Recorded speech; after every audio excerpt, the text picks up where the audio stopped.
All right. Good morning, everyone. It is an absolute honor and a pleasure to have Waters Above Crypto joining me this morning.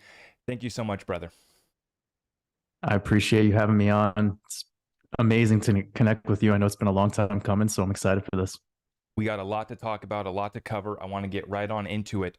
But I do want to start out. Everyone needs to check out this guy's work because he's got the secret sauce. I've long said in my community for all of the decoding, all of the work there within the decoding community, I always refer everyone to Waters Above. And I don't know if you know this, brother. You probably don't. But last year is basically when I stopped doing decoding because I was like, okay, Waters Above has it. Like he's got this covered. I'm going to focus my attention elsewhere. But it was last year in, around the summertime when you started talking about how we were coming up on a Shemitah year, how this cycle plays into our economy and world events. And that's when I got tapped into your work. And then you got us tapped in on combining the astrology, numerology with our technical analysis. And I've been sharing the story here recently. Using your moon phase pattern, using some of your analysis added to my understanding and my technical analysis, I was able to actually grow my trading bag 100% over the last 4 months during this bear market, simply by using some of your work. And so I owe a huge thank you to you and our community as well, because I've taken advantage of it, and I know my community has been able to ride out this chaos and all the distractions with much more conviction, because we've been able to see clearly on how this market is being manipulated and how it is moving. So I just wanted to say thank you for helping me out with understanding how you're applying this understanding and knowledge to your technical analysis trading. That means the world to me, and I'm so glad that not only it helped you out, but it helped out your community as well. So it's all love, and it's great that this is creating a sense of awareness for people where perhaps they could be alleviated for some of the normal, everyday sentiment-driven emotional cycles that most retail investors get sucked into. When you start to have this extra layer of knowledge and wisdom to apply, you become more self-reliant, and you have a skill that is priceless. Yeah. Yeah, and you got it going on. You've been completely tapped in. You got us on the Shemitah year. That was massive in that part of our understanding.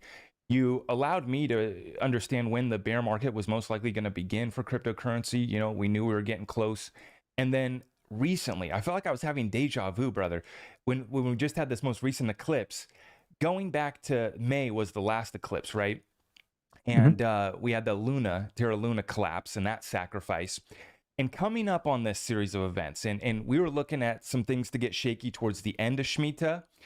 I was looking in October at a bunch of dates, and I'd been throwing out a bunch of windows of opportunity, is what I called them, for my community, because I said, guys, remember, it can happen in or around dates. We don't need to nail down the exact day or hour, but we have these windows of opportunity where history shows us some things have happened. And so I had a lot of people giving me flack, a lot of people hating, because I was looking at some dates towards in October.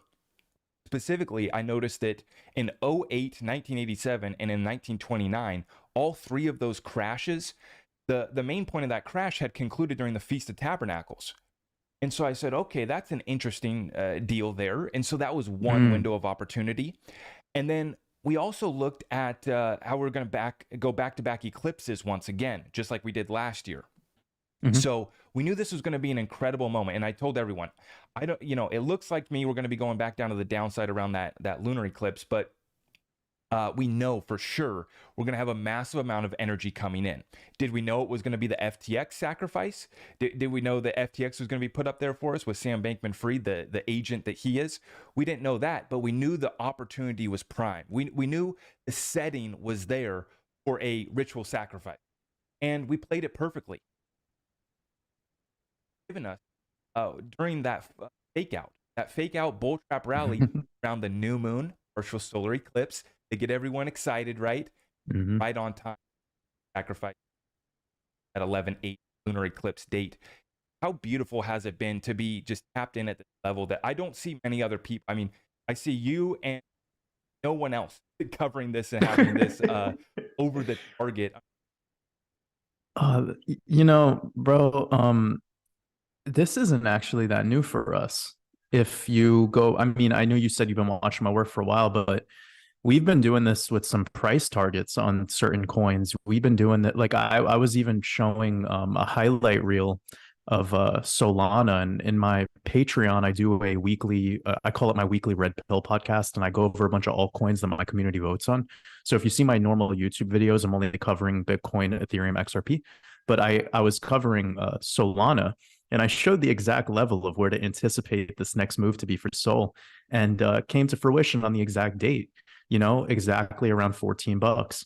So I'm combining gematria with all of this, and we could even take it another step further. And it's been happening so much with so many coins. And I think what happens there is people forget. Like some people just forget, and it's too much. It's a lot when there's, I mean, maybe 100 coins doing all this different stuff, and it's hitting perfect dates with these price targets. It could be very overwhelming and almost difficult to track.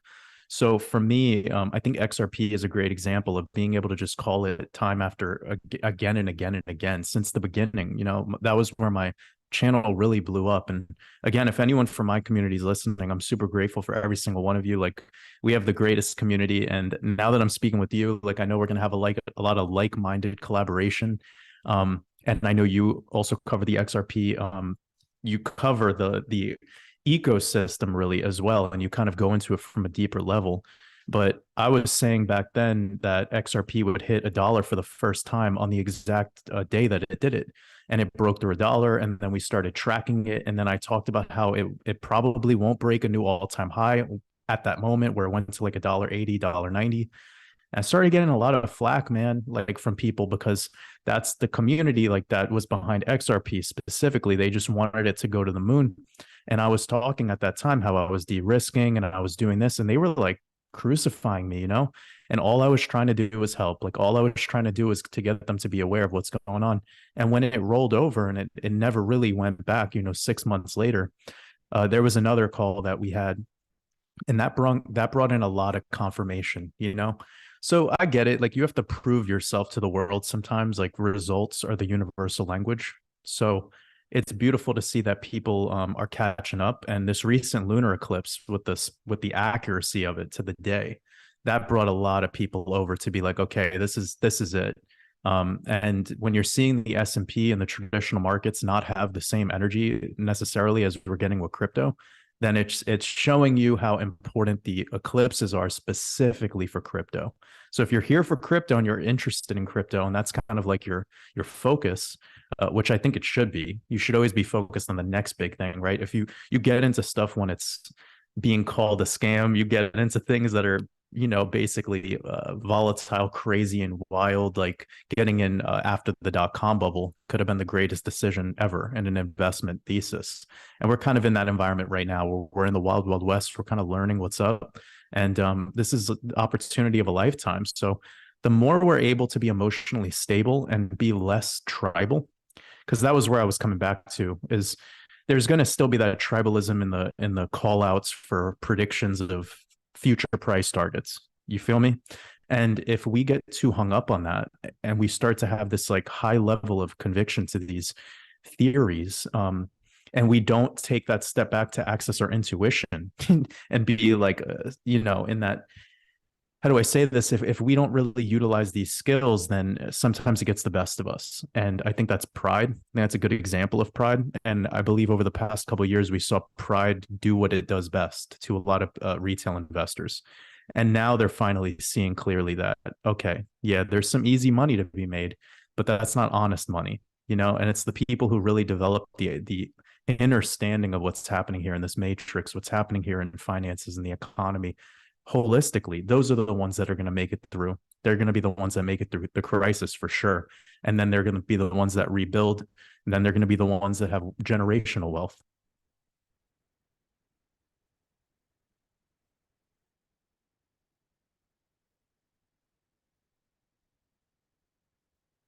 Covered into your background, but I wanted to give you an opportunity before I get too excited and get into all the stuff that we want to cover here.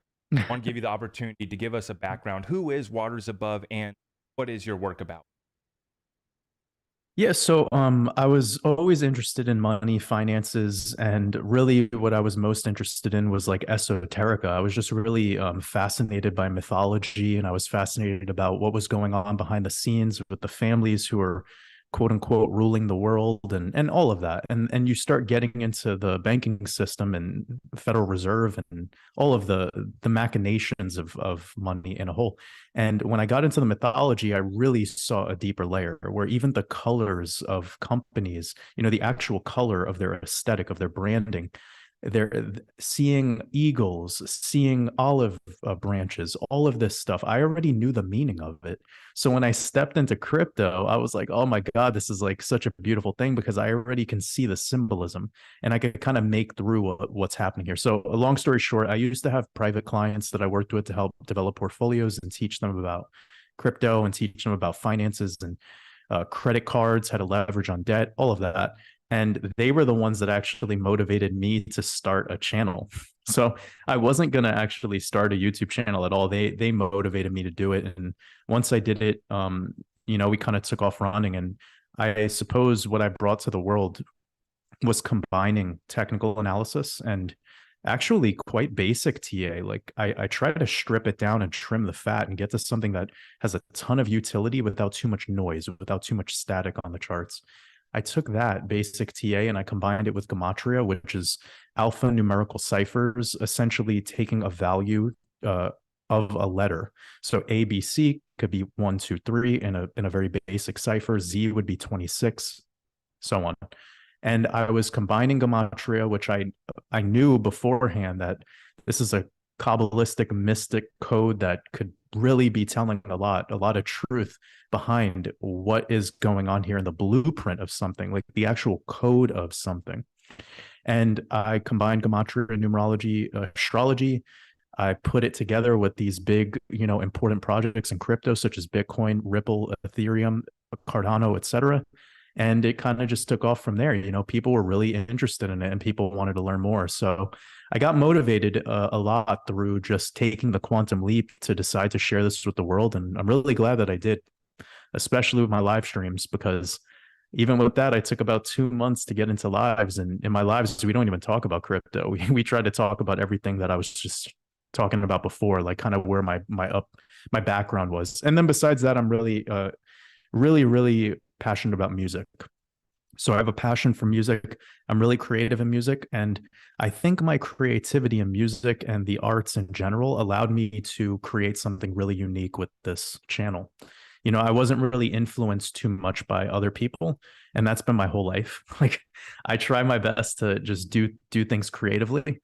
So I think Waters Above, this channel, is a really great example of just who I am and how I am as a person. And I'm really like, I've laid myself out there regarding a lot of my personal experiences and how I feel about the world and how I feel about the future and all of that. And I'm really excited to hear more about how you feel about the future of crypto and the world and the economy and all that jazz too.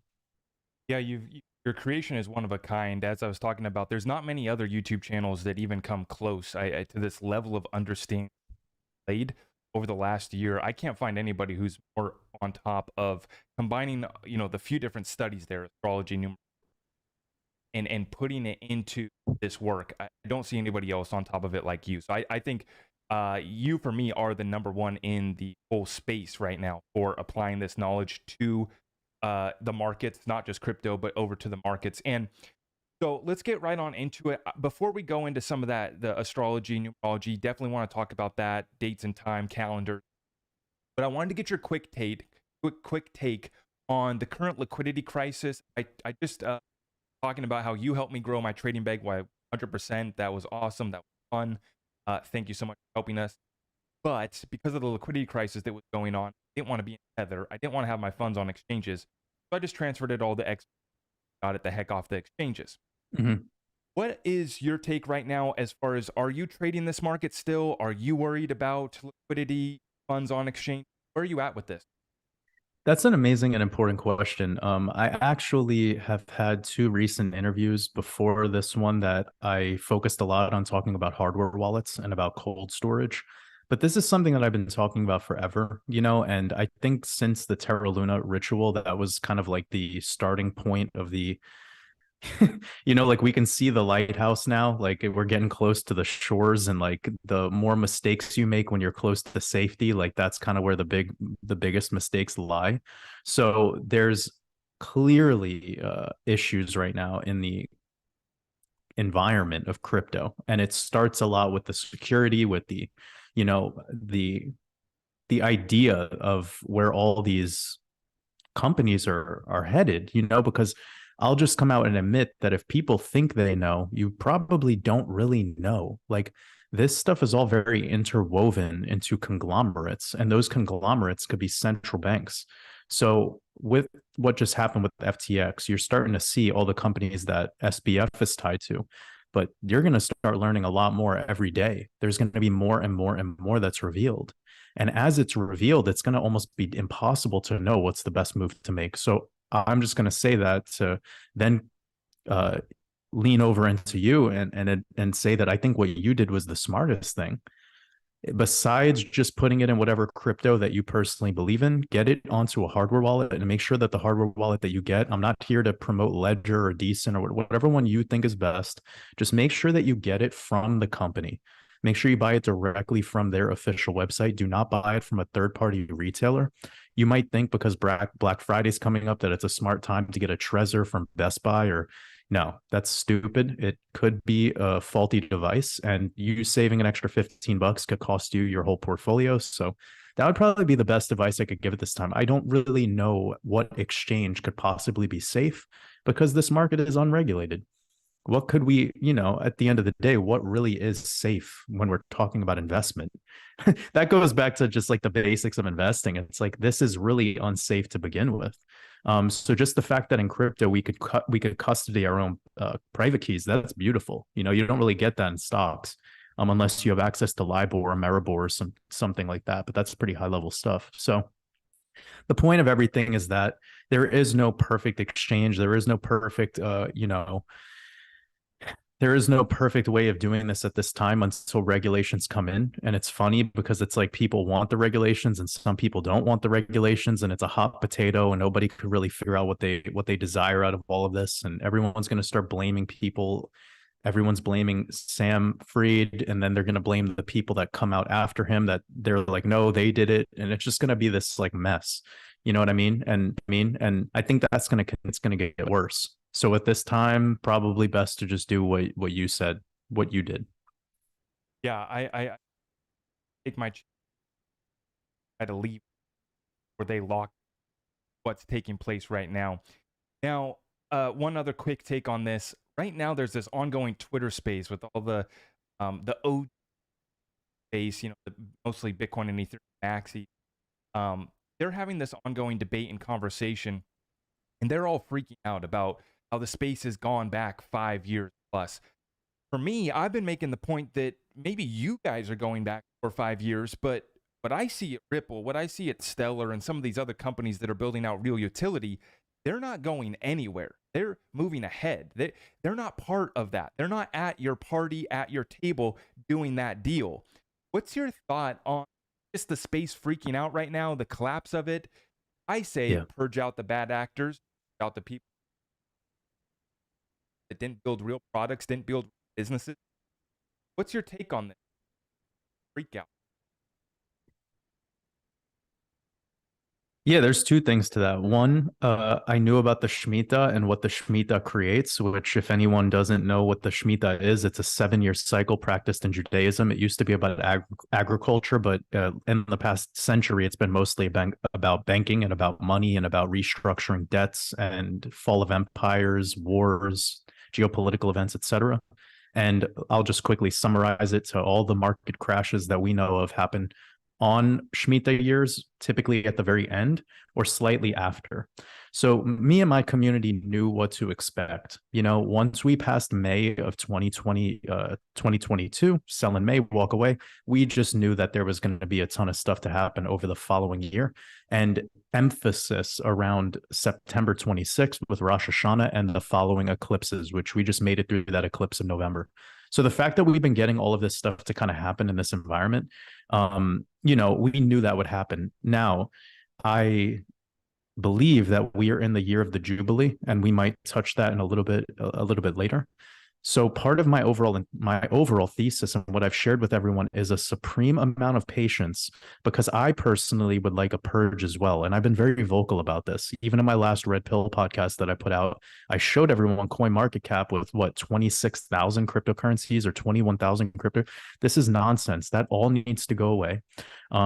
Again, I don't like seeing companies fail. I don't like to hear about failure, but if it's not a working technology and it's just nonsense pump and dump, then what is it really, worth taking up space in something that we want to become more mature? We want it to become more sophisticated. So one, a purge is necessary. In order for that to happen, we need an event. And we have yet to have the real event. What just happened with Terra Luna and what happened with FTX, that's not the real event, guys. Like, there's another thing coming, and it's going to affect the whole world. It's going to affect all of the banking system and economics as a whole. That's what will actually speed up or expedite what we're calling regulation, or what comes to the second part of what I wanted to say, which has everything to do with the ISO 222 compliant coins. So for me, my overall investment thesis was, one, be patient and wait for the shitcoin market to drown. And two, respond to it all with rebuilding my portfolio with pretty much the ISO 222 compliant coins. And my focus has been on doing more analysis on them. Even though not all those charts look so good. And I'm a technical analyst, I'm a professional trader, and I'm a professional technical analyst. So I don't love the chart of XLM, but I got to admit, like, it would be a safer place to bet on in regards to an investment and a long-term investment, regardless of the way the chart looks. Which I know, as a technical analyst, that's not the safest game to play, because you like to take into consideration, like, oh, this thing is clearly has some structural problems, and if it continues lower and it breaks some supports, it could really wash out. And we do have to be considerate of that, regardless of our awareness and understanding of the technology or the team behind it, or their partnerships. Yeah, and so time to start out this session here, in this understanding of different calendars, like you, big deal. And this, of course, we're talking about the deism, we're talking about the calendar. So give us kind of the basic rundown of why this is important and why we should be watching and tapped into this calendar particularly. Yeah, so I think the last 7-year cycle and the one before that, and let's just call it the last 4 or 5 of them, are great examples. So we have the 2015 Chinese Asian market debacle. Then we had the popular 7 years before that. It was the housing market crisis. 7 years before that, we had the dot-com bubble. 7 years before that, we had the bond market crisis. 7 years before that, we had Black Monday, New York Stock Exchange. And that also happened on an eclipse. Not only just the Shemitah, but it happened after a Shemitah ended and the eclipse. So I've come up with a combination of like concepts here. It's that it's not only about the Shemitah itself, which Judaism, or let's just call it the Hebrew calendar, what's special about it is it considers the lunar cycle as well. So it considers solar and lunar, as opposed to the Gregorian calendar isn't focused on both. You feel me? So our calendar is fixed. Our new year is always January 1st. Their new year, or when they celebrate Rosh Hashanah, is moving. It's moving around, and you sometimes even have it in early October. Sometimes you have it in really early August, but that's super rare. It's mostly in the month of September. And so yeah, I've kind of figured out that the Hebrew calendar plays a very big, not only the Hebrew calendar, but the Hebrew holidays play a huge role in some of these big volatile moves in the market, not necessarily with just pivot points, but like literally all-time highs and crashes.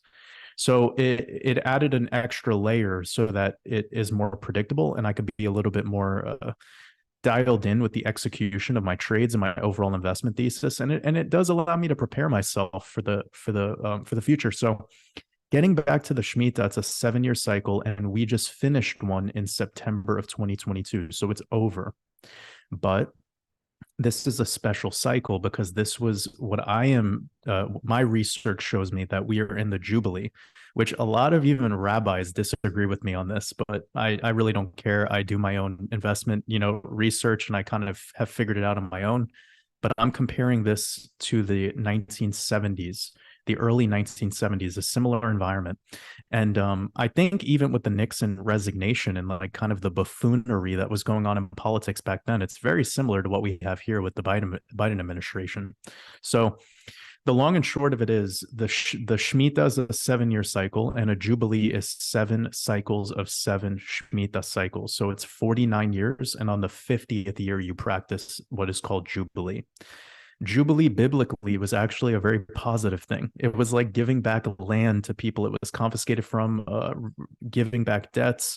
And some people, when they find this part of my work, they're confused because they think I'm like saying that the Jews are doing it or something, and it's not. It's not. We're not talking about just regular people. We're talking about the entities that are controlling the market, and the people who control the market are the people who print the money. The people who print the money control the market, the Federal Reserve, central banks, etc. And they have the power at any moment to completely do pretty much whatever they want because they're not government entities at all. They're sovereign, operating on their own. They're a company. The Federal Reserve is essentially just a company, and they have full-blown power to do literally whatever they want. Hence why all the wars we go to and all of that, it's all about money. And this year is very special because if you go back to 1973 through 1975, you're going to see that we had a mini recession, and it created some issues in the rest of the world. We had super noticeable hyperinflation back then. And I think that environment is something we're reliving right now. And that was from September 27th of 2022. We just passed it, and it will be going on all the way till September 15th of 2023.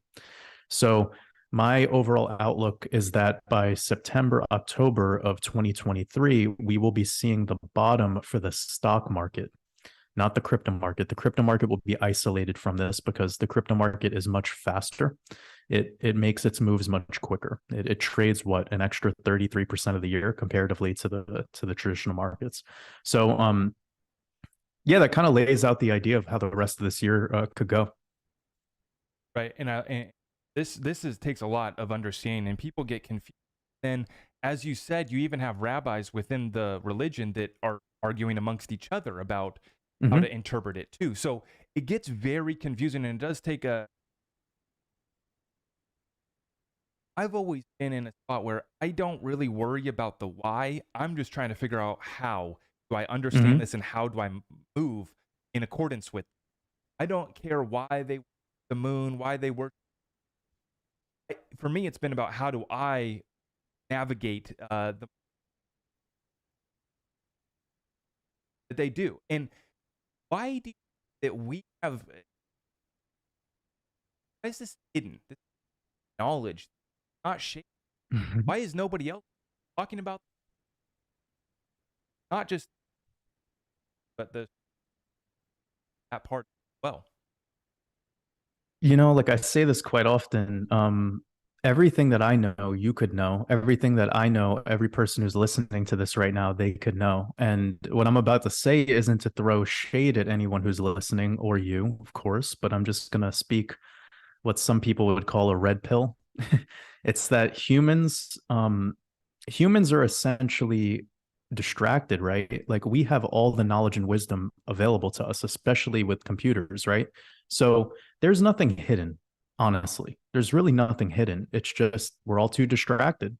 We spend all of our time looking at bullshit on the internet. Like I'll just be real, right? Like we spend way too much time just killing time, and we could be investing our time. So I decided over the past 5 years of my life to invest my time because I learned that there's no savior. There's nobody coming to change my life. There's nobody that's going to knock on my forehead and say, hey, Waters, here's some data. Here's some knowledge. Like you have to go get it. You have to go seek it. And when you get it, then you have to like shut off your emotions for a moment and you have to have feeling. And that's where intuition comes in, right? So I say this all the time in my work. Right now, humans have way too much emotion, but very little feeling. they're numb every time they get a feeling. Every time they get a feeling, they go to porn, they go to vaping, they go to smoking, cigarettes, they go to looking at TikTok. It's like all of this numbing. So I decided to take the path that, yes, it's a little bit more calorically, a little more caloric expenditure, like you have to put in a little more work, but it's not like I have access to books that you don't. It's not like I have access to I have the same access and availability to knowledge, the same amount of hours in the day. And I think by exposing that could motivate a lot of people to be like, oh shit, he's actually telling the truth. Like, I could decide how I'm going to use my time tomorrow. I could decide how I'm going to use my time after I listen to this podcast. And if you really are interested in something, you're really thirsty for that information, you'll seek it, and this all comes back to purpose. I think a lot of people, they're lacking purpose, and they want to have purpose. They want to have meaning. And you need to think of what purpose really is, which is something that you do in the present moment. And it has so much energy that it provides you that everything else becomes static. Everything else becomes noise. When you're dialed into the flow state and you really are just in your craft, you're in your zone, you're not worried about the shit that's happening on Twitter. You're not worried about the shit that's happening in the outside world. You're focused on yourself. You're focused on serving your purpose.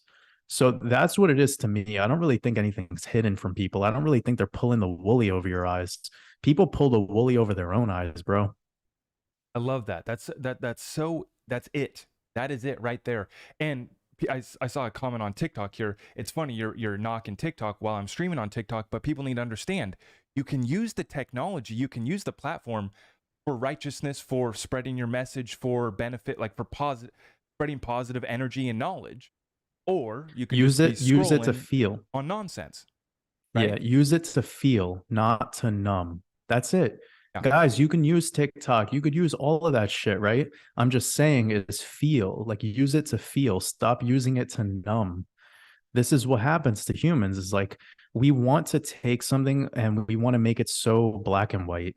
It's not that. It's so much, there's so much more to life, right? Like, so yeah, like we need it for life, right? But if I just keep drinking it and drinking it and drinking it, I could kill myself. We love the water until it's flooding our house, right? So it's about balance. And I think humans are kind of losing our sense of balance because of the environment that we live in now, with this ultra technocratic kind of realm. So whatever I say, always think of it, like, listen with your heart, not your mind, because sometimes your mind might get a little bit like, oh damn, he's saying something that offends me, but it's like, it's really not that. And coming back to the TikTok thing, I know that people are out there using it as a tool, and there is many people that are using it as a weapon. So just don't be one of those people, like, learn how to make it a tool instead of a weapon formed against you. In regards to the knowledge, it is just hidden in plain sight, meaning it's right there for us. It's just most people aren't seeking that out. Most people aren't. And then when they do, they don't have an open mind. The numbers have no meaning. Yeah. And time again, when you've deciphered this code and broken down the numerology, astrology, and all these connections and been able to predict dates where major events happen, right? You get to a point where it's like, how many coincidences can there be before this is mathematically impossible? Like, this is Mm-hmm. the fabric and code of our reality. And so, like, to your point, I just love your answer there. It's there. It's hidden in plain sight. And most people are distracted. And then even when they come up to it, they don't really want to put in the work. They would rather listen to influencer tell them what to invest in. I've had so much of that, and I've gotten to a point, and maybe you resonate with this, but now I'm no longer trying to prove myself. I'm no longer trying to tell somebody that this is the truth. I'm just sharing my truth with the world. Like, here's my videos. If anyone wants to support my work further, there's opportunity for that. Like, I'll let my work speak for itself. I'll let my solutions speak for your problems. Right. And if you don't want to take that for what it is, then how could I possibly, like, so the thing is people who are thirsty will come up to you asking for water, and then they'll try to, like, logically rationalize why, and that's what happens when people try to get into this crypto space and perhaps stumble upon my work. They're like, can you explain to me how it works? And I tell them, and then they start becoming like super logically minded, and all of this, it's like a hamster wheel. and they're getting too caught up in the judgment and not enough on wanting to learn more about something. So like if I could share any words of wisdom that breaks down what I just said in a with some more utility, is when you don't know something or when you're interested or intrigued by something, instead of judging it, try to learn more about it. Try to question and figure out what it's about. When you're confused, that's an opportunity for you, you know, not what most people do, which is they're confused, they get frustrated, and they immediately turn to just this aggressive, reaction method of being judgmental. And instead of reacting, respond. And I think that's going to provide you with so much, because here's the thing, right? Most people are not bad at asking questions or seeking information. It's that they ask the wrong questions. And then when they come across information, they pile up the information. They want to listen to 50 people's truth all at the same time. They open up their laptop, they have 16 tabs open with all these different people telling them about all this stuff. And it's like they don't know how to just focus. It's too much. It's an information overload, and they're inundated with data. So you, as a person who's trying to grow, who's trying to improve, you really need to know how to access intuition and who you resonate with. Like the reason you're on Zach's channel and you subscribe to him is because you resonate with him. Like at the end of the day, like you trust him, you feel safe when he shares the information with you, and it vibes with you, right? And I think what happens sometimes is they don't know how to really access that. They're too caught up in the being told how to be and being told what the truth is, and look, I have the Lamborghini, so I must know the answers, and that kind of stuff. And that's what influencers play on most of the time. They play on stuff like that, like keeping you emotionally invested in them rather than becoming self-reliant and learning from people. Now, bringing it back to this knowledge, studies, the dates, the time, we're going to get into astrology. Is it just simplified this for everyone out there? Why it's so important? Let's call them the market maker magicians. The people that are trying to manipulate our reality and control human are using different calendars. They are tapped into astrology. They are understanding numerology. Is that kind of the simplified version of why we should take a look at them? Because those, I don't want to say above us, right? But those that are trying to manipulate our reality are using this, are working within those dates, within those calendars that astrology. Yeah, there's two things. One, there's a playbook, and I would consider that these calendrical systems are playbooks. And two, the entire economy is fake. It's all just fiat. It's like make believe monopoly money. So the only way to make it seem realistic is to have moments of depression, moments of recession. So they implement fake crashes just like they created false all-time highs. Like think about the last 2 years in the market ever since, the big event that happened, where we just saw the Fed printing all this money and injecting all this liquidity into the market and admitting it. The entire money supply from since the Federal Reserve was created in 1913 throughout 2019 was printed in the single year of 2020, right?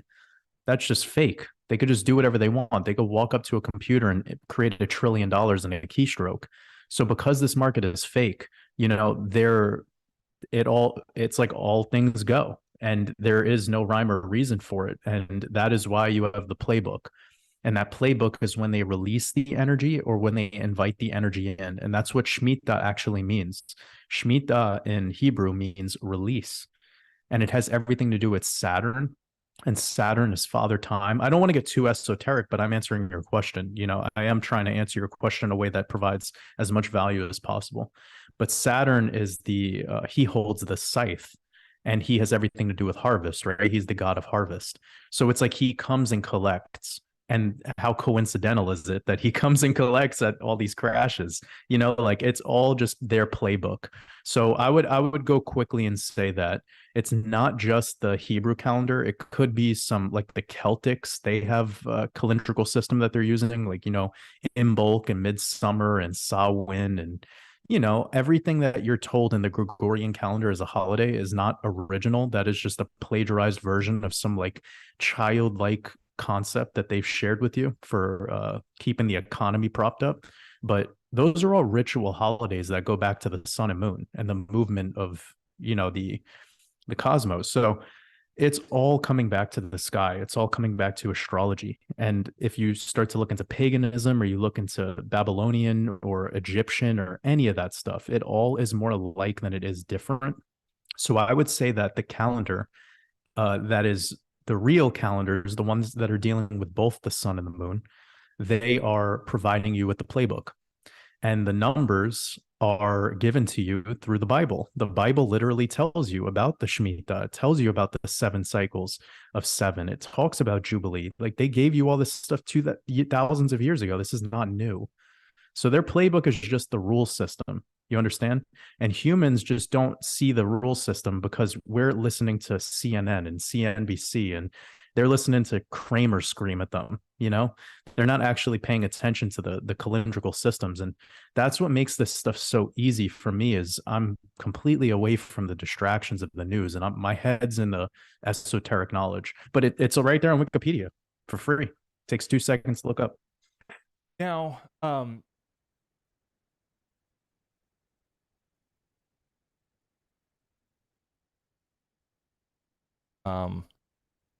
Yeah, I was basically saying how there's 2 things going on at play. One, the economy is completely fake and make believe, and they just print money however they would like. They suppress everything that has true value, and then they allow moments or phases in time to hyperinflate things of value, like the housing market was over the past year, while silver is still sitting at $20. We all know that's a charade. So they're doing what they do systematically. But if you look at why silver has its all-time highs, when it has its all-time highs, that's going to answer all your questions for you. You look at the price of silver of its all-time high, that's going to answer the questions for you. This whole market runs on a code. And this is where it starts to get really exciting for me, I believe, in people who are interested in my work, because now you can see why things are suppressed, why things hit these specific prices. It's not coincidence, as you mentioned earlier. right. Yeah. Now, I remember what I wanted to ask you, since you briefly mentioned it. I wanted to get your thoughts, quick thoughts on what is the Bible, your understanding. Whew. Let's offend some people, or and just yeah, give your opinion, one man's opinion and understanding.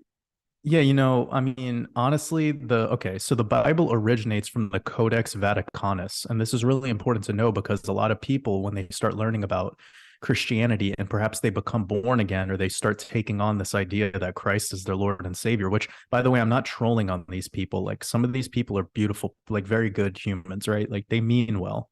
They just need something to follow. But with that being said, the same individuals that talk, they also talk about the cabal, and they talk about the Vatican and what the Vatican's up to. Anyone who knows about finances, or about the Society of Jesus, the Jesuit order, about the Switzerland and their role in the banking system, bro, you're gonna figure out that the Vatican is like a pretty dark entity, but yet your Bible comes from their institution. So how are you gonna, and very few Christians know what I just said. They don't know about the Codex Vaticanus. So this is important that people realize, the Dead Sea Scrolls and all of that. This is all just plagiarized material that goes back to Sumerian times. Every single religion that came, sun religion, by the way, that came before the Bible and this idea of Christ, which, again, if people don't know anything about Christianity and the implementation of it throughout the world, has everything to do with the Holy Roman Empire, Julius Caesar. Julius Caesar straight up was calling himself Jesus Christ, and that's where that all comes from. Then the picture you see of Jesus Christ is the son of a pope. His name is Caesar Borgia. That's not Jesus. That's just a dude who is a family member of a pope. All right. So there's a lot of things that I could say. I don't know if you want me to keep going, but it's fraudulent, and it. Hey, no, I like it. I like going where I think most people are afraid to go to some of these places and have conversations. So, in your opinion, your understanding, who was Jesus? Jesus was a make-believe character. For 300 years before we had the picture of Caesar Borgia, Jesus was a baby, and that baby was Eros, and this comes from Greek mythology. He was baby Jesus for 300 years, by the way. So again, Eros was Cupid, what we use, the symbol of Valentine's Day. And that eros is where we get the root word for eroticism. This is pretty rough, dude. Like the path that this goes on. So all Jesus is Horus, or Jesus could be Apollo. It's all going back to mythology. He is the daylight. He is the morning star. So he is the crown. He's the king, the Christ. And that's really a role. Okay. It's a title, like a pope or a king. That's what a Christ is. So a Christ is an ascended master of the new age. And there was ascended masters of the Eastern world. There's ascended masters of the Western world. So a Christ is just an ascended master. It's a being that has transcended the matrix, the simulacrum. It's a highly enlightened, wise individual who can tap into the spirit and soul of man with his words, with his action or her actions. It's not necessarily just a male. And that's another big problem with this whole story is they leverage it on this masculine polarity.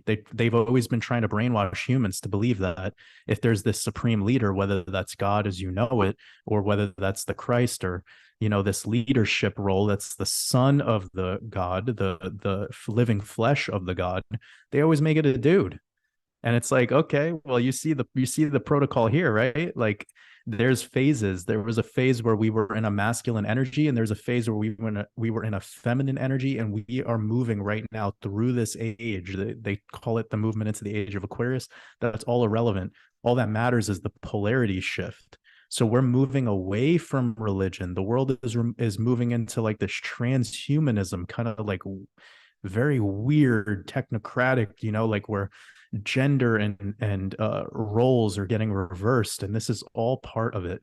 So there was a Christ-like being back in the day who was a hermaphrodite. That's literally where we get the term, Hermes is Mercury and Aphrodite. So Hermes and Aphrodite being together is hermaphrodite. That's where we get that term from. It's a merger of the polarities in a being. And it all goes back to mythology. And mythology is important, guys, because if you want to learn about astrology and you want to bypass your mythologies, you're going to make some pretty awful, like you're basically building a bad foundation. It's like getting into investing and not knowing about dollar cost averaging. So the last thing I'll say, the final thing, is that whenever you hear these celebrities, these elites, these people in the world that are talking about Jesus, they're talking about Jupiter. Jupiter is very important in this story because remember, I was talking about the Shemitah. The Shemitah is the year of Saturn. 7 is the number that symbolizes Saturn. A lot of the worship that happens in this world by these upper level beings is Saturn worship, even in Judaism. And I'm not trying to throw shade at Judaism, but in Judaism, they practice the Sabbath day is their day of rest. It's the day they don't work, the day that they don't communicate about work. The Hasidim, they wrap this telephone, I forgot the name of it, but they wrap it around their arm, and then it comes up to their head, and it's literally a cube that they put on their pineal gland. I mean, dude, this is all Saturn ritual stuff, and a lot of people don't even know what they're doing. But that black cube at Mecca, the Kaaba, that's Saturn aesthetic, typical Saturn aesthetic. And if you look at Saturn, whether that's the picture that NASA gives you or the real imagery, you're gonna see that cube of Saturn. So where I'm going with all of this, and where I'll wrap it all up, is in the mythology, Saturn gets defeated by who? By Jupiter. And when Zeus beats his father, he becomes the king of the gods. So the king of the gods, the king of kings, the Alpha and Omega, is Jesus. That's all it is. But it's about an age. When we enter the new age, when we entered the Piscean age, we became the age of Jesus. And by the way, this is a very bloody and like murderous and war-torn age. This is a very seriously tormented and dark time.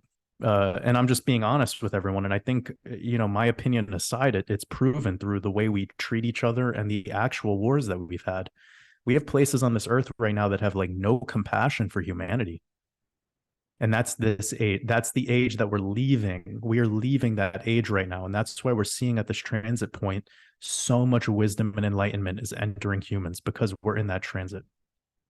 Yeah, I wanted to get your thoughts on that, and I appreciate how deep you went there because I want people to understand how far the deception goes into everything. The whole reality here, as we understand it, much of it is based off lies and deception, and it's up to us to unemotionally break through that, be able to decode this reality and what's actually going on around us. Now, let's tie this in. Where does this tie into the world, call it the World War events that are taking place, the battles, pieces of land? Where that?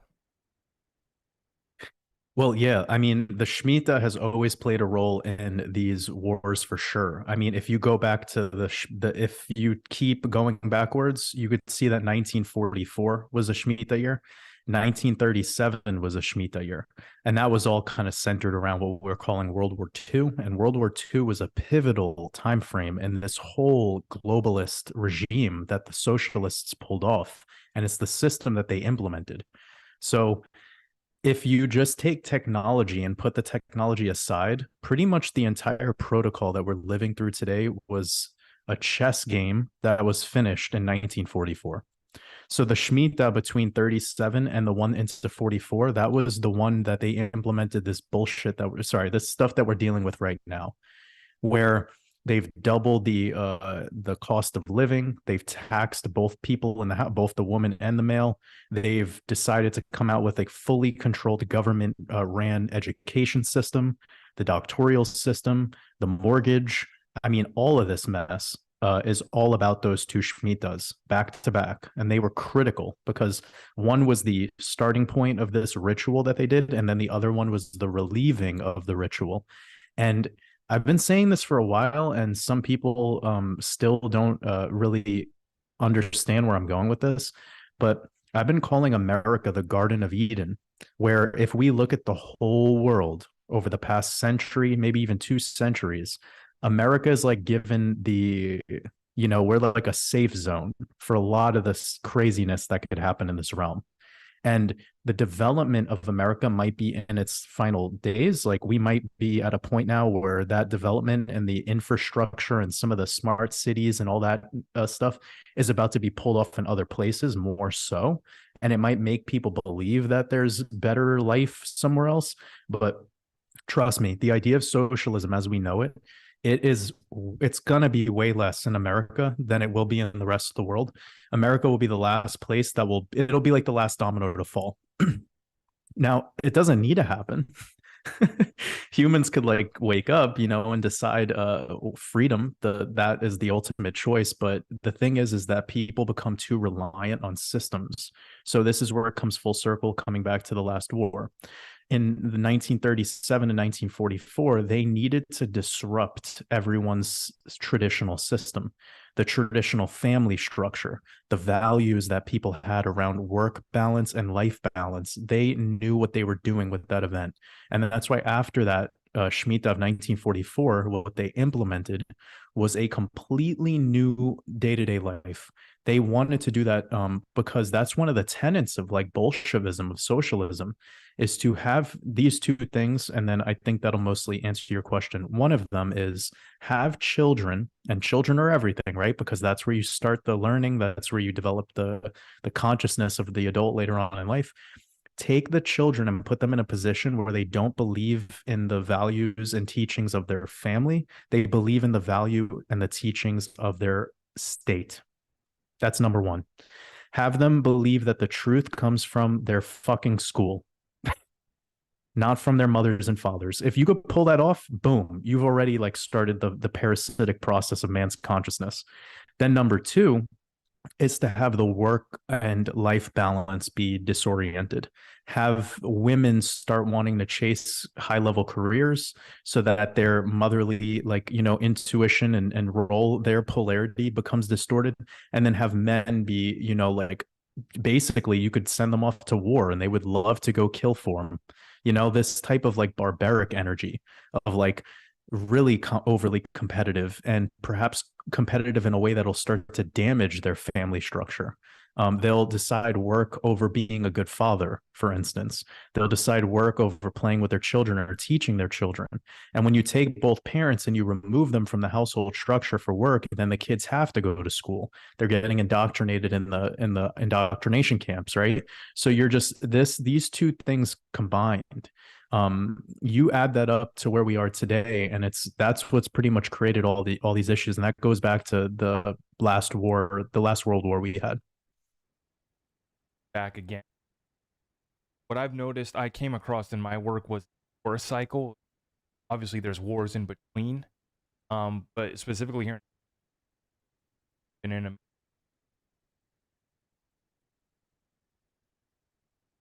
and so that's going to be an interesting cycle that's here. It's present. Now, I wanted to bring in a couple of the other actors, the chosen act, flavor of the day, or he worst man ever. So many emotional feelings about an actor on the stage comes about when we bring about Donald Musk. I wanted to get your take. What role is Donald Trump playing in chessboard? It's a very good question. I look at it like it's not just about him. It's about what came before him and the environment we have before him, and it's the immediate environment we have after him, which is what we're living in today. So it's always working in like a trinity, if you will. And if you look at the president after president after president, and you kind of take a zoom out from where you are in America to looking at the rest of the world and how the world reacted to American politics, there was no time more where there was more drama and theater and negativity. And another great word I like to use is separation, and like that ability to take people and create division than in Donald Trump's 4 years. So I look at that move, that chess move by the globalists. It was very systematic to go from the environment we had before him, which was horrible, by the way, like drone bombing the Middle East. Like no one wanted to talk about that stuff. They wanted to just throw it under the rug because of the character that was playing that role at the time was like a chosen one in his own way, you know, like you couldn't say anything negative. It's funny too, by the way, just to show you my humor. I used to do this thing all the time with people. Like when I would walk in a room and the first thing I would say is something negative about Barack Obama. Just to see how people would feel, and it would immediately, you know what I'm saying, like it would be like if you walked in a room with a Make America Great Again hat, like you're just gonna take the whole room's frequency and start to like, you know, it's gonna shake. And anyways, just a joke. But with Trump leading into Biden, this was a move to create the most amount of division as humanly possible, not only in our own country but in the globe. And I have a little bit of firsthand experience with this because I lived in Australia during the last year of Donald Trump, like right before we had, you know, the sickness event. And anyways, during that time, I was at work in Melbourne, Australia, and people were talking about Donald Trump at the job. Like they weren't talking about their own prime minister. They didn't have any energy to give to that, their local government. All they wanted to talk about was Donald Trump and his antics. So I think what he was one of his supreme moves on the chessboard, and it wasn't him consciously that did this. I think this was a very systematic move from people way above him. It was to create a mass distraction for a lot of people, to get people focused on his antics. You know, it's similar to this Kanye West character today, getting people to just put so much of an investment and opinion into this other guy, everything but yourself and your own life and your own business and your own family. As long as you're just given the little dopamine hit of a quotable moment that, you know, adds some drama. And that's kind of the same vibe that I think we got with Trump. Like he was just a very charismatic and outspoken, and he had his bloopers. But where this comes full circle and where I leverage off of that point is it created that amazing division with the liberal conservative, you know, back and forth. That became so divided, and with liberals with their own agendas, which are mostly cloaked in socialism, removing identity from humans and removing the true identity of a being, which has to deal with their skills and their personality and what they offer to society. And it became about this new identity of things like your pronoun, you know, like just taking it in a totally different direction. Now, Now, what happened was when we shifted into Biden, their supreme overlord, the liberal supreme overlord, is somebody who can't even speak full sentences. So he's like the classic. He's worse than what's his name than Bush Jr. Like Bush Jr. was funny, like super funny at least. He did make me Like laugh. this, yeah, this dude right now, he's like sad. Like you know when you watch a sad grandpa, like I'm like sad when I listen to this guy if I ever get sent videos because I'm like I could feel that he's barely alive. You know, he's like a zombie. So exoterically, I think what it created was make people hate Trump so much on that side of things. And then these people have something to prove now because if you dislike him so much, then he must be saying the truth. He must be doing something real. He must be doing something for freedom. You feel where I'm going with this? So, what that created was that exacerbated that QAnon movement and all of what was going on with that. And it did a great job because that was a psyop to get people ultra conspiratorial and like beyond like a healthy level of conspiracy. Like they started going down rabbit holes that started to destroy their lives. And I know this because I had plenty of people hiring me, private clients, consultation calls during Trump's final days, and they just wanted to talk with me about my opinion on a theory they have learned from Charlie Ward. And I'm like, dude, guys, like you're not even living your life anymore. Like you barely talk with your kids. Your whole family's falling apart because you believe in some like, you know, moment where every one of these so-called elites are going to go to Guantanamo Bay because that's what you know what I'm saying, right? So it's the technology of belief. They got that group of people completely just disoriented and sucked down that rabbit hole. Then when the new guy comes in power, he looks like a buffoon and he makes the leadership of that cult look like a buffoon now. So if you're somebody who was on that liberal train, you look like an idiot because you support somebody who could barely talk more accurately than like a fifth grader. So it's like they wanted to create this like look at how stupid you guys are for caring about this in the first place. Like I think the global elite wanted to wake us up through having these past three presidents in the sequence they gave them to us. They wanted us to see how ridiculous it was in the first place to even give them our prana. And they did it with Boris Johnson. They gave the whole world buffoonery at the highest level all at the same time, right? And it was obvious. They were like carbon copy retards of each other that they just spread around the world and were like, here, make these people be the leadership. And they do that on purpose because they want people to see like it's like an experiment. You feel me? Like it's like literally a human experiment of consciousness. And it's pretty obvious now that it worked out that way because all the people that I know that were really liberal, they don't have a thing to say anymore. They're quiet. And then all the QAnon people, they don't have a thing to say. They're quiet. They're So it's like frustrated. They're look at the very result they frustrated created. too, because I've been there. I went down those rabbit holes with them.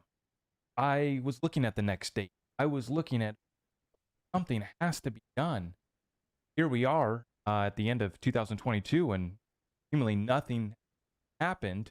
But then we did get his announced he is coming back, and we're expecting more. Now people are disappointed from his announcement yesterday that he didn't announce more. They were expecting more, and basically just said that he's announcing his run coming back to power.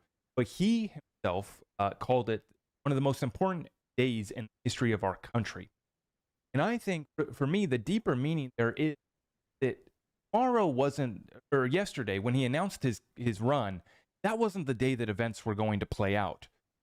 But it is part of what is going to be one of the most important moments in time for America because, like you said, they set this whole damn thing up.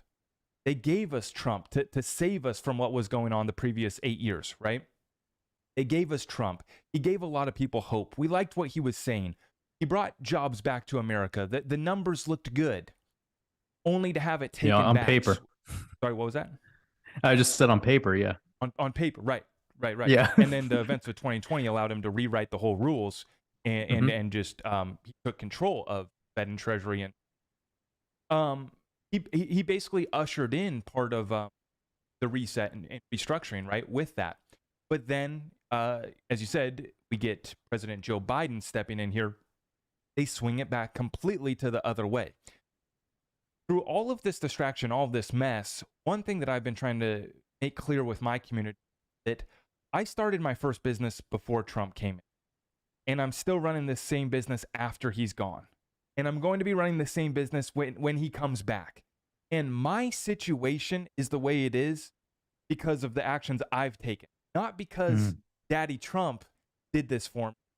He's not Hmm. paying the bills. He's not running the business, starting the side hustle, helping me come up with my investment.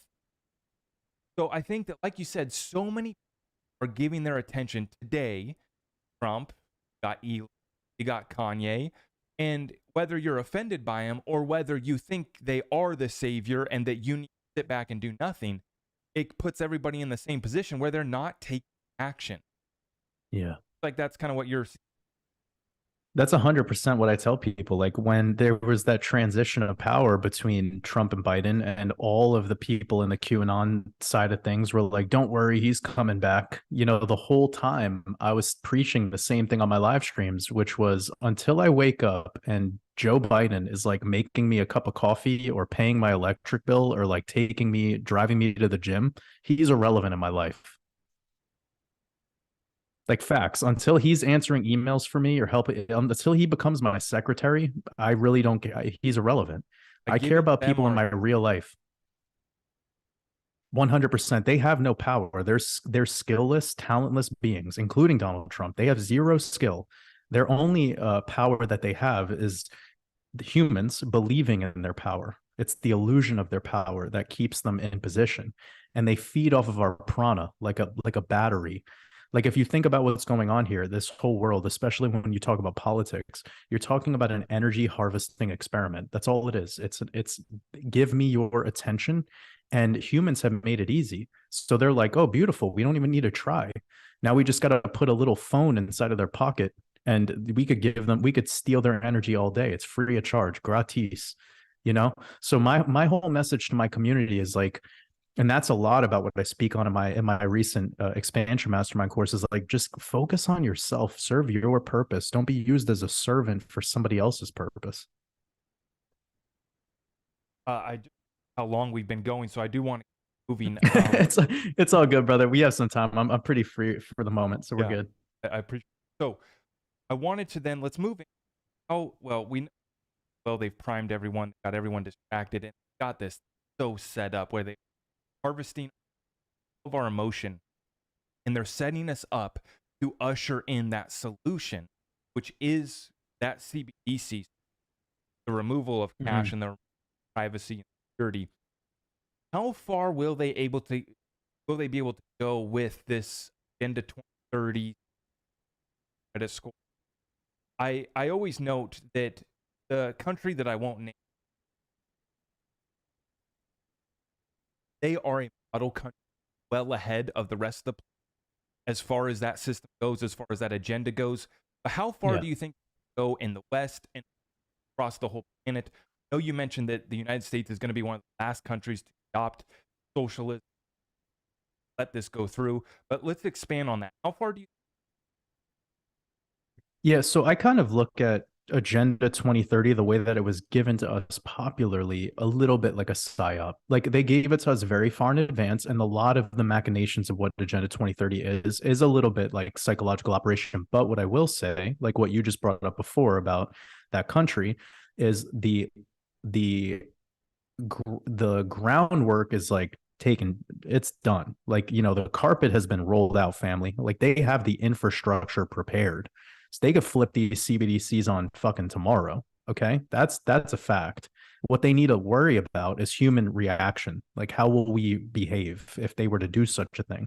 So they know the consciousness of the people in the local environment. And like a couple of the countries we can talk about, and this is part of my grand theory on the idea of CBDCs and the rollout of digital currencies, is Scandinavia. Like they are going to roll it out there probably first, actually. Like, I mean, when we're talking about the non-controlled, non-highly socialist, they're socialist in their way, but not nearly as much as a dictatorship. So the bigger point here is that they're going to do it in like Finland or Sweden or Denmark, and then it's going to be dope. It's going to work out so well because those people are already cool with that stuff. and they're tiny populations, etc. And they have like one city, and everything else is just pine trees. And then they're going to show you that as the model. So that's going to be the actual model society for the rest of Europe and for Canada and for Australia, New Zealand, America, Mexico, etc. And that's how they're going to pull it off. They're going to be like, look at how happy these people are. Look at them go, you know? And then they're going to do it in like one, like really highly, I'll just say Japan. Like, I think they'll roll it out in a place like Japan first, because that's an environment where it's like super high population density, lots of people that all respect each other's personal space. They would like cave in pretty quickly to this, and their markets are horrendous. Like their housing market system is really propped up. Lots of debt. They're struggling financially, even though they're a highly advanced nation, and they're super technologically advanced, more so than probably any nation on earth. Sans perhaps a place like maybe Dubai, or I don't know. But the bigger point here is that they will launch it like in a stair step pattern. They start with some nations, they have something to show you guys, then they'll pull it off in like one place that doesn't really want to do it. And then they'll figure out a way to like mask it all up with the way they always do with media. And they'll just slow roll it out as they need to. But they need to, unfortunately, guys, use war as one of their main methods. Like that is how they've always come to conclusion on a new system. They don't do it without bloodshed and ritual sacrifice. Like, I'm sorry to say that, but it's just the facts, you know? So if you look at any of these times in history where we've had a change of world reserve currency, it wasn't done peacefully. You know, like it's done because of a serious war that could span a decade. And I don't believe, yeah, right. So I see that there's going to be a new type of war that they're going to play out, though, which is kind of the war on spirituality and consciousness, but then also combined with poverty, like just imposing these insane hyperinflative events on people, making food difficult to access. They're going to make energy way through the roof. Oil is going to be more. So they're going to push people into a position where it's going to be like the EBT environment, you know, where it's like, oh, I don't have any money to pay for my children's diapers anymore. I need to get food instead. Like they start compromising. And you know what that leads to, right? That leads to crime. So once people start getting into that, but the 1970s was like that, man. People were lining up at gas stations to get gas. Like it was pretty bad. I think this winter time we're going to see a little bit of that unfold. So Target reported that they $400 million worth of merchandise stolen from them Q3. Like robberies from people coming in, just stealing from their store. Correct. Wow. 400 million. And they want to say that we're not in a recession yet, you know, and so that's why it's laughable, and they're setting up everyone for failure. And I think, to your point, so many people underestimate what people are willing to accept, go along with. And if you weren't paying attention over the last 2 years, they got half the population, give or take, to just go right along, sign me up. Correct. So they want, they'll never be able to get this through, especially in the United States. Well, look at how far, right? They've already gone so far, and they've gotten so much. So to your point, I think that when we look at the different crises, recession, and other events that could rise in, that's going to be the perfect that CB. And people are desperate. It's a tough time out in the streets for a lot of people, and so I think that estimate what they're going to go through. Now, the other thing that we just got the announcement that they're going to be piloting digital dollar for the next 12 weeks. And we get the trying to figure out the ISO dates. Like, okay, they were going to go live in November. Now it's going to get stalled till next year. This organization is going to wait till next year, November. People are so confused. And I've been making this is already ready to go. And many people missed it. In August, all of the Swift members had the option to opt into ISO compliant messages. So all of they're pushing it back till next year. We're going to start to roll it out this the digital dollar test for 12 weeks. That's all a distraction, right? To your point, they could launch it today, already ready to go. They just Yep. got to prime us for that rollout.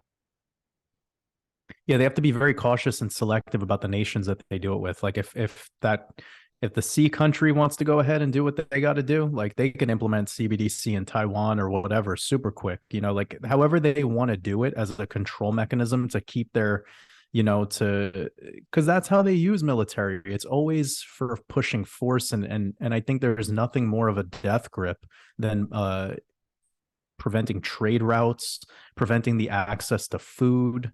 That's the kind of stuff that they use. It's a dirty tactic of war, but I think that's a thing that you already got primed for with what happened with Russia. They already started talking about that, about cutting off supply lines, doing this, that, and the third. They're building these narratives, and then that way they can get it in the public sphere. They could have people talking about it, and then this is how they leverage on the attention that we give to it and the drama that we start to build together on Twitter and all these other platforms. And then they have their like, oh well, we'll just do it, and the people will say, oh, of course they did it, and then they'll just go back to their normal lives. Like things like blockchain and crypto for the longest time, I think probably up until quite recently, most people believed was like a thing about freedom. And I think some people still kind of hold on to a little bit of that idea that it's about freedom. And I know why people feel that way. Like I get the mechanism of hope here, and I'm not here to say that it's all doom and gloom, but please understand that this was designed by government from the day it was released. Like Bitcoin and cryptocurrency, that's a classic example of a intelligence instrument. It's like literally an instrument of intelligence. And now that we're seeing the way that people like Vitalik and even Ripple, the highest people in that company, they're all tied to government. They're all tied to global banking. You think these people are on your side? Like banks have never been on your side. They make money off of selling you money. Like that's what a bank is. These people don't care about your portfolio. They don't care about you becoming rich. Like, so there's so many psyops that get developed off of all of this, and I don't think people see clearly as to what's actually happening here. That's why for me, my investment thesis with a thing like Ripple or any of the ISO 222 coins is, yeah, I got a long-term bag, but you best believe when I start seeing it get overbought on the chart, I'm de-risking, because when they want to quote unquote flip the switch, I mean, it's gonna be a wild time, and however it all unfolds, like I don't think it's gonna be as easy to take profits as some people might believe. Like they're gonna make it difficult for people, and that goes for XRP holders, that goes for Bitcoin holders, that goes for people with anything. This environment we're in right now is showing you the cracks, and the little the fissures in the system, and it's not going to get any easier, unless you learn how to protect yourself and make decisions that are best for you. But the quick answer and the quick response to all of this is that there's a lot of change that's coming, and they're going to leverage on human behavior and the algorithm of social media, particularly to know what geographical regions they could execute. And we know that there's some nations that are way easier to execute than others. America is quite difficult, especially in a place like Texas. But if you go to a place like Manhattan, New York City, or you go to Los Angeles, it's a lot easier to pull off some highly socialist chess move.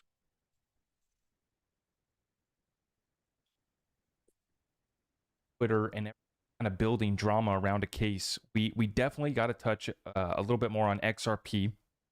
Now, I want to thank you, because for me, when I came across your understanding, what you were breaking down on the channel about how what I was using numerology and gematria for before was trying to decode all these riddles and figure out when the flip of the switch date was for X. Yeah.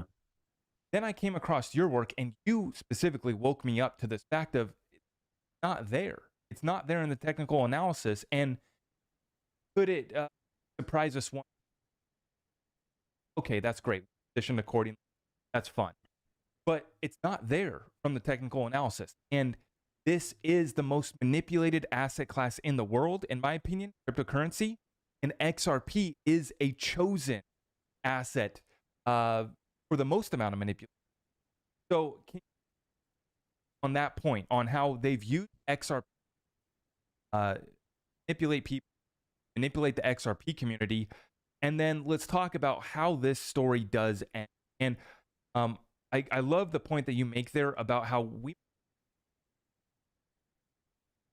even trying to do the responsible thing and trying to take some chips off the table, I've long said I am not expecting these changes to get my sell order to go through when XRP does have a moment. XRP's Yeah. moment is going to be the fireworks going off and the exchange shut down. There won't be liquidity. They're not going to have the orders going through. If I'm able to get my transaction to go through, that'll be fun and great. But I've always been in Yeah. this thing's shaky as hell when that moment happens. So let's get your thoughts on this XRP, how it ends. Yeah, well, I think you made a good point. And remember what I was telling you before about the years of Trump and how the QAnon movement developed through that, and they started talking about like draining the swamp and the all of those things that were going on, like highly conspiratorial level things. And it was all about the future, the it's gonna happen, trust in the process, kind of that energy and that vibe. Well, when people started bringing to me, because again, like as a leader in the space, people are coming to me with these like riddlers, these people that like it's like a bear that's like red and like it's like all this Christmas stocking has a number on it, and they're trying to tell me that, and I'm like, you guys are doing a very similar thing that we watched the QAnon community do. Like it was like this always based on the good, it's always based on the positive. Okay, when I'll teach everyone something right now, when you decode, stop decoding for positivity, stop decoding for negativity, decode. Okay, decoding doesn't involve your hope. Okay, it needs a clear mind, it needs you to be away from this hope mechanism, because that is what makes people bad decoders, and ultimately that's what makes people bad investors. So getting back to the bigger point here is that I saw so much of that like Riddler energy coming from the XRP community. And those, believe it or not, were the people that were the most judgmental of my work, that had the most negative things to say about my work. And I think the last couple of like Riddler thing, I forgot the name of the person, by the way. So I'm really sorry if I think it's like Mr. Pool or I don't know. Yeah. But it was this individual that's like, yeah, yeah.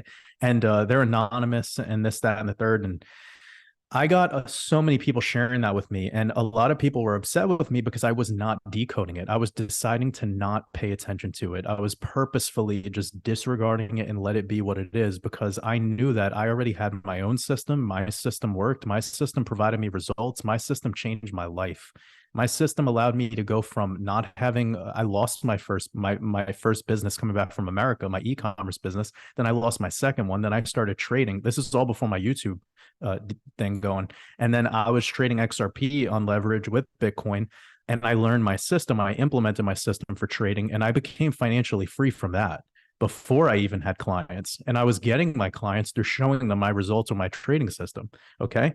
So I was just trading the zigzaggy, pumpy, dumpy XRP for the longest before I even had any desire to really, really share this with the public, because I wanted to do it for myself first. So if I was going to flip my whole, all of my, how do I say, if it's working, like if it's not broke, don't fix it kind of deal, right? Like if I already had that working for me, why am I going to switch up and just disregard all of that because of XRP 589? I would be stupid, right? Like if you're already figuring something out and you have something that's working for you and it's really working for you and helping other people, then don't switch up. Like stick to your plan and trade your plan. So disregarding that for the longest time and seeing the energy behind the XRP army, I think I could call them, those people taught me so much about where retail investors really are, because some of them woke up, joined my community, and they were like, I used to kind of throw shade. I used to not believe what you were sharing, but then I kind of noticed that I was being let down by these absurd price targets or the hope or the Riddler community. And, here we actually have some data to look at. Like we have the charts, we could actually prove it. Like when I shared with the world the difference between the flip of USDT and XRP, whenever XRP drops below USDT, that was like a mind-blowing piece of information, to just take the market cap and divide it by the amount of XRP tokens. And every fucking time we saw XRP pump, it would catch up to that market cap and perfectly hit those numbers. That's how I was doing it. That's not like esoteric. That's me just taking numbers on coin market cap and doing some quick division. But I noticed a pattern. I identified a pattern. Why? Because I wasn't distracted. I was looking at something that I kept seeing repeatedly happening in the market. So anywho, getting back to the XRP thing, and I mean, the future of XRP is pretty obvious. Like it is chosen to be a very important cryptocurrency in the space. It is it's my second biggest position, and it might become my first someday. I don't know. I just the way that I'm using XRP at this time is, if I could see its stability, I would want to take it on as like a source of payment, but I don't think it's not stable at all. It keeps pumping and dumping over and over again, very predictably. Um, and I have a feeling that the next time it makes a big move, it's probably going to become stable, and it's going to become stable in a way that a lot of people don't want to won't like. I think it might have a surge in price, and then the next time it comes down to like what's called a selling climax in Wyckoff method, that moment it might become very stable. And that would be when it actually has utility, because you can't utilize it for its full-blown utility the way that perhaps I've learned, with it zigzagging around the way that it is now. Like it's insanity. It's not stable at all, and you would need that stability in order for it to be a true instrument at the level that it's supposed to be. But is there any other question regarding that? Because I'm not entirely sure if I answered you. Further for people. So you could get liquidity from Ripple's on-demand liquidity without having to hold XRP on your end, on your balance sheet. You could get that liquidity while the price is fluctuating. But what we would want to see and what we'd want to hope for is that the institutions are going to use the on-demand liquidity, are going to use it for cross-border payments, treasury flows, for other use cases. But for them to actually want to hold it on their balance sheet, like you said, not going to want 75%. Yeah. And actually Or has 50% every couple of months, you know? Yeah, I was gonna say volatile than that. That thing moves quickly. So, I mean, as far as this case lawsuit, get this thing to wrap up here sometime in the next year, and we are expecting a move. But this is an interesting theory. So you're suggesting that we might get something where XRP pumps to, what kind of numbers are you thinking about? Like pumps to $10 and then back and stabilizes at 3, to $100 and comebacks and stabilizes at 10. Got in mind? So my system is pretty much a mixture, like I've told you, between Gematria and obviously TA. And with TA, if it does enter price discovery, if it wants to actually break that $3.20, $3.30 region, there's like thin air between $2 and infinity, you know, like there is no trading range up there. So if it wants to really make a move, you know, the next technical level for me would be about $7.60 to $8.60. That's a little bit based in gematria, but that also has to do with like the 1,618, the golden ratio with Fibonacci retracement. And then you would probably have like $14 to $15. And if it really wants to get zesty, I think like 22 to 23. So for me, like I don't really see, based in my work, you know, I know that people could have their own theories and whatnot, but for me, based in my work of the combination of all of what I shared, 22 to 23, maybe 25. If we start getting above that, I just don't really know how long that would last, and then what would happen. You know, like we end up in this like place that is inconceivable for me. Anything's possible in this matrix, but if it was to do a move like $14 to $22, the rollover could be very harsh. Like we're talking about a 95% correction after that. And I would love to see XRP stabilize above $1. Like I think I think its true value should probably be above $5, but that would only be if it's really going to be used as something that has the true utility, and not just the speculative asset that's hip hopping around as such. You know, I mean, I do think it's a little bit strange how XRP and a basket of other tokens that were trading before the 2017 bull run, some of them have not entered price discovery. Like you have Dash, you have Stellar Lumens. I mean, I look at a bunch of them almost every week, and I'm surprised that Bitcoin even had this new bull run. ETH had a new bull run, but XRP didn't, you know? So it's like this 4-year cycle talk, it might be a conversation only for Bitcoin. And whatever new altcoin hits the market in mid cycle of the next recovery. You know what I'm saying? Like if a new coin gets invented in 2022 or 2023, that of course has an opportunity to enter whatever parabolic alt season of the future.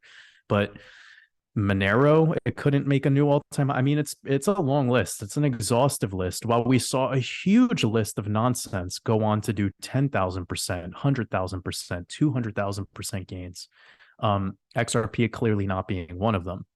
So this is interesting, okay? Because what made those huge alt seasons happen? Of course, there was liquidity injected by the Fed, but ultimately it was excitement from retail. It was just piling in buy orders for retail, and we saw this happen like twice with XRP in the last season. It was before the Flare network speculation, which then immediately led to the SEC case, and it it created that pump dump crash. And then the next opportunity was the Wall Street bets debacle that happened with, during the GameStop times. And I think XRP got caught up in the forums of Reddit for that whole moment. You know what I'm saying? And there was a pump dump moment then. And that for me, when I saw the exit of liquidity, I said to myself, oh shit, these XRP investors are all talk. They are all talk. Like, there's obviously a huge social media presence, but they're not holding their bags, man. They are playing like hot potato and they don't give a fuck about a long-term investment thesis. And for me as a trader, I always traded in a way that I secured a lot of my position, but then I kept a ton of cheap XRP. Like I got all my XRP under 20 cents. So I'm playing the super long game thus far, but when I see these big pump dump event moments and then it just keeps returning back to support, it's telling me that the retail investors have an opportunity here to really walk the talk and to start holding their coins and building more positions and dollar cost averaging into this token. And I just don't see it. It's not showing up on the charts. I think it's so important that you talk about, because that's exactly what I'm worried about. So many people, XRP pumping $2, have fun. XRP pumps to $20, but then it does an 80-90% retracement. Lives are going to be ruined. I mean, people are going to lose their mind because they're going to see what their portfolio went to. They're going to have all of their orders that didn't go through. They're going to be throwing their phone against the wall. And then it comes back down to $5. People are going to be ruined through that unless they understand that this is, I think, part of kind of what we've been caught up in. They've kept it suppressed. They've made it struggle for so long, hoping and praying that it was going to switch. Then eventually we'll get it. We'll get some crazy event. Nobody's going to be able to sell, or it's going to be limited our ability to.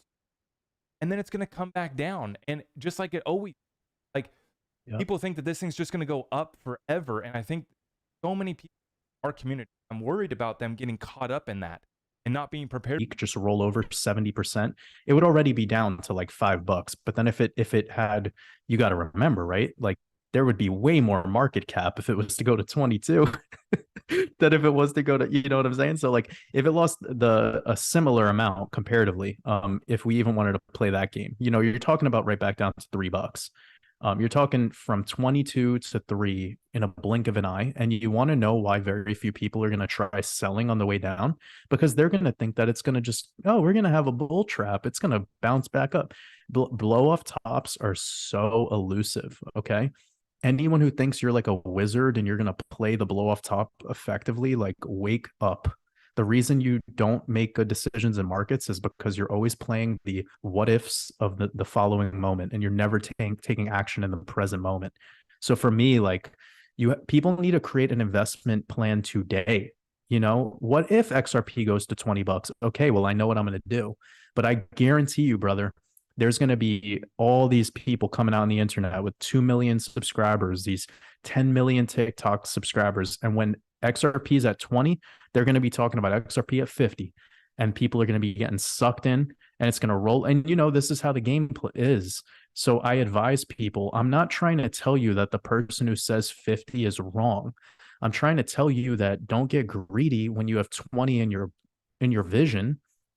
And then the next day when it rolls over like 70-80% and the exchanges are down because there's like the liquidity is just too much to handle, you don't want to be that person. You just don't want to, because you got too influenced. Be your own influencer.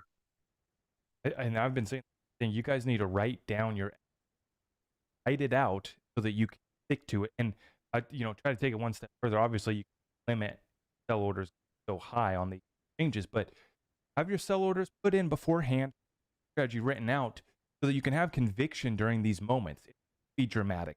There's going to, I mean, we'll be hopping on. We'll talking about how crazy this is. Guys, be ready. If you take profits, take some profits. But then there's going to be all the other influencers telling you, yeah, that this is it. It's going to $100 next week. Up a lot of people for fusion and failure. So definitely. Now let's conclusion. Let's wrap up a couple points here on what can we do. Talked here about having an strategy for XRP. Obviously, this is going to apply to all of our crypto investments. I was curious on your thoughts on some of the other asset classes as well. So you briefly mentioned silver. What's your take on precious metals and that opportunity?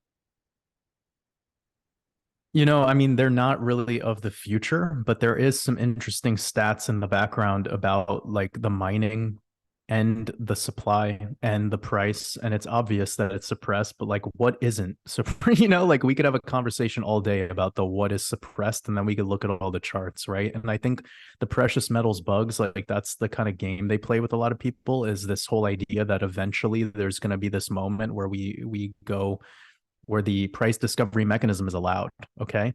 This is something that I'm keeping my focus on the future, and the future is blockchain, and the future is, for me, if it's not a home, like it's not a house, I don't see the point of even bothering with the investment besides investing in myself.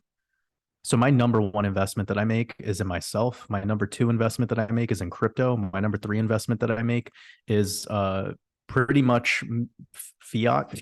Like I think cash is king. It's going to be king for a while, especially for the US dollar. And especially this year, the year of the Shemitah being over. It's always a deflationary year. We're getting a little bit of correction in the DXY, but when we look at holistically, comparatively, it will be the winner by the end of 2023. So yeah, my vision on where to put my money personally would be invest it in a business, and then invest in crypto, and then invest in real estate. And if you're somebody who's more nomadic and you don't want to go the real estate one is really a whole other ball game, and I don't recommend it to people who do not have a business. So stop fucking around with learning forex and retail, the housing, kind of game, real estate. Don't mess around with that right now. Like, learn how to make a business, like learn how to get cash flow. That'll be way more lucrative in the long term, and that'll be something like a skill that could be here forever. Housing is highly manipulated as well, and I think we're about to see a huge correction in that. So I'm being patient. I believe there's an opportunity in housing into 2023, and I will potentially I will take action in it, but it's only because I have businesses and I have a crypto portfolio and I have an investment plan with that. Pretty much But exactly.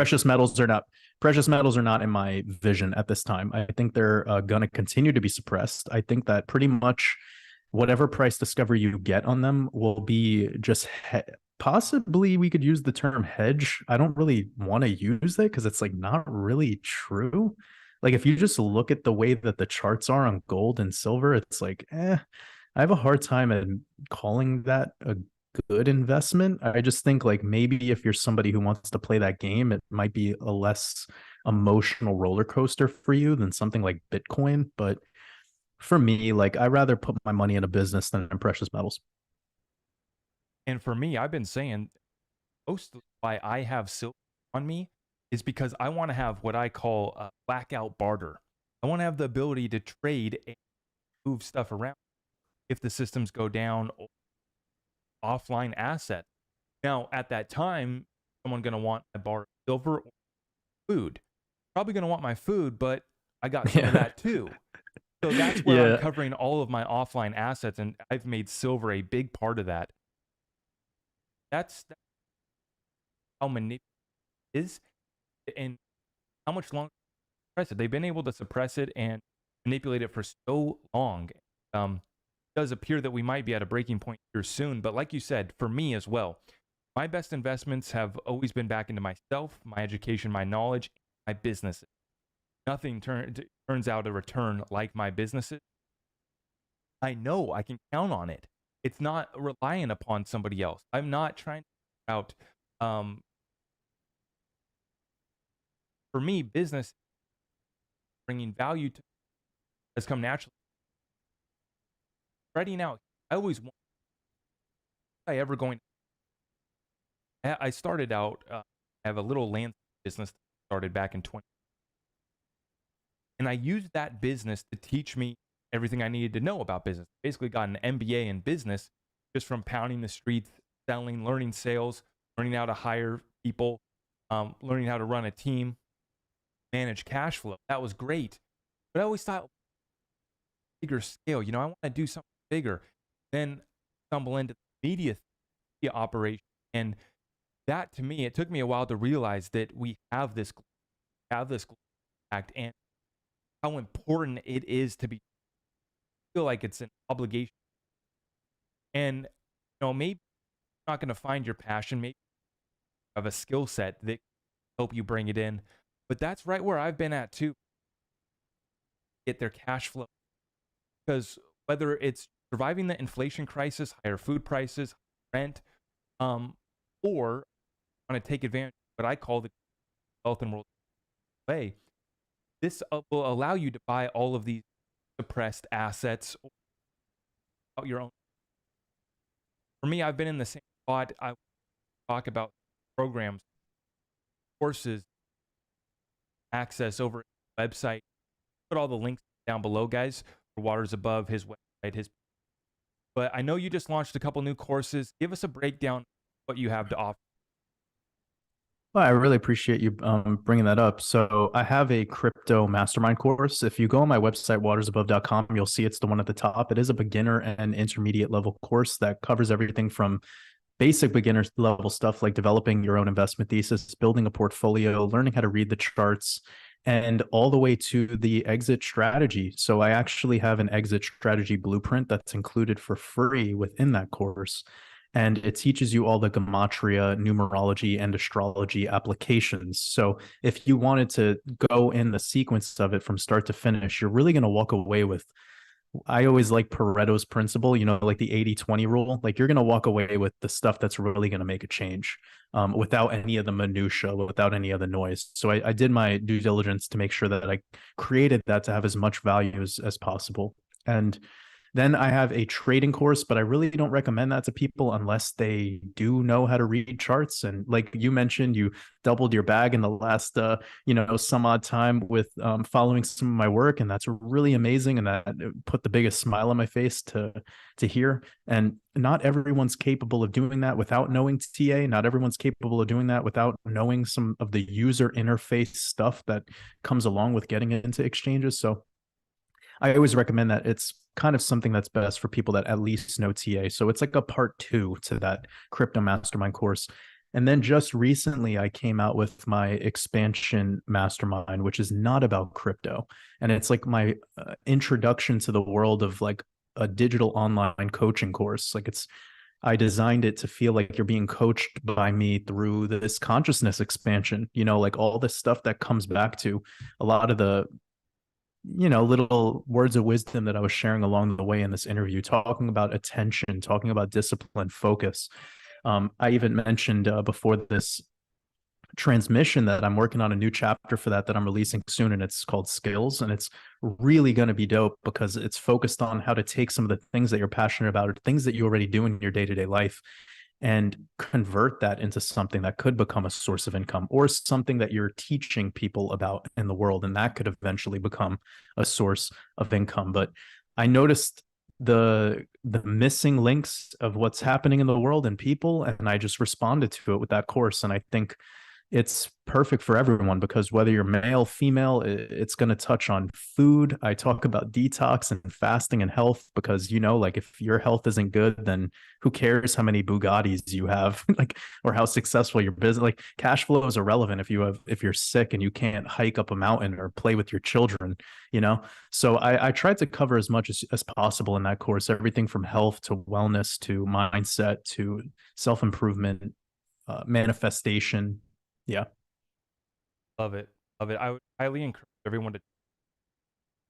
I personally attest to that. Gotten us tapped in.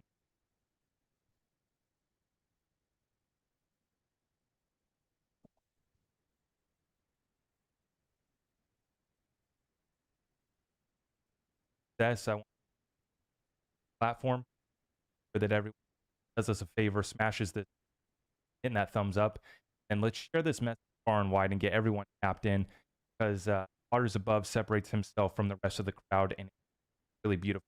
What you're creating out there is very unique, brother. So congratulations. I wish you success. Thank you so much for joining us. I really appreciate you having me on and giving me the platform. And I'm grateful for you and your community. And I know my community came over, and I really would love for them to subscribe to your channel and check out more of your work. Brother. All right, folks. We will see you guys in the next one. Take care.